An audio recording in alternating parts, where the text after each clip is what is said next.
This is the most powerful dual motor e-scooter from ISINWHEEL, so let's unbox it and take a proper look.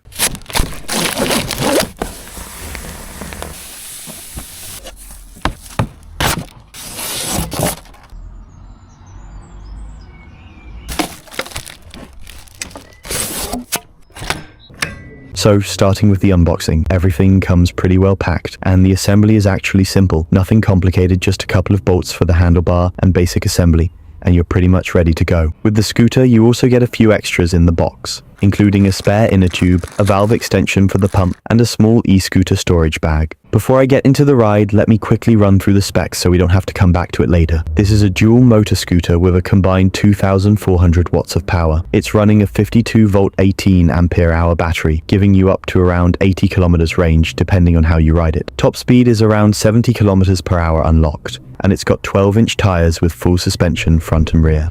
You've also got hydraulic disc brakes for stopping power and a thumb throttle for control.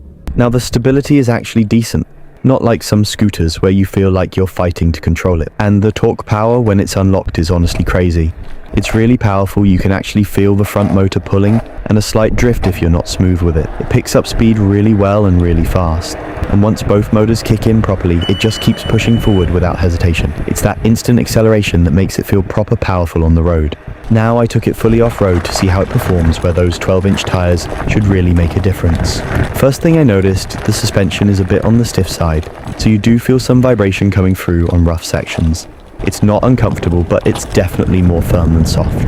That said, once you get used to it, the scooter still feels controlled. It's not bouncing around or throwing you offline, it stays fairly planted even on uneven ground.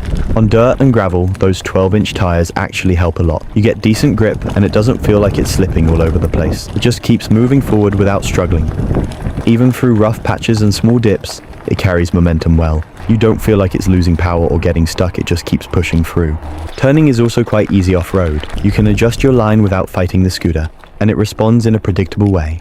And the braking is solid as well. Since it comes with hydraulic brakes rather than mechanical cable brakes, you get much better stopping power and control. Even at higher speeds, it feels confident and predictable, so you're not worrying about slowing it down when you need to.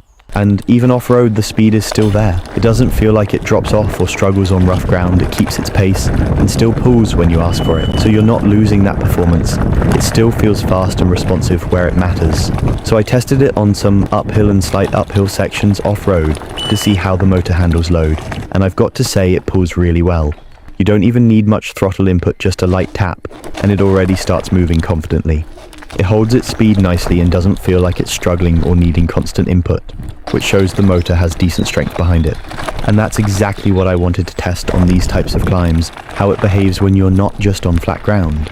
And what I've noticed is it doesn't really hesitate, it just keeps finding traction and pushing forward in a steady way. Even when the surface gets a bit loose or uneven, it still carries momentum without needing constant correction.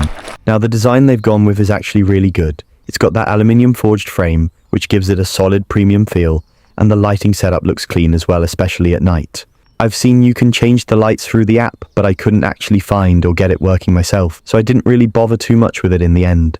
The 12-inch tires are also a good choice for this kind of scooter. They suit it really well, not just visually, but in terms of performance too, giving you more stability and control on different surfaces. It also helps a lot when you're carrying speed, because you don't get that twitchy feeling smaller wheels sometimes give you. Instead, it just feels more stable and predictable, especially when you're pushing it a bit harder. So overall, the tire choice actually makes a noticeable difference to the ride feel, not just the look of the scooter. I also wanted to see how it performs on the grass section. I do feel a bit bad riding it on grass, but it's part of the test. You've got to see how it handles different surfaces in real use. And honestly, it still moves through it pretty well. You do need to be a bit more careful with throttle input on grass though, because traction changes quickly, but overall it still gets through it without feeling like it's completely out of its depth. But overall, it's a great scooter. It's got the power, the speed, and the comfort in one package. The only thing I wasn't fully satisfied with is the suspension.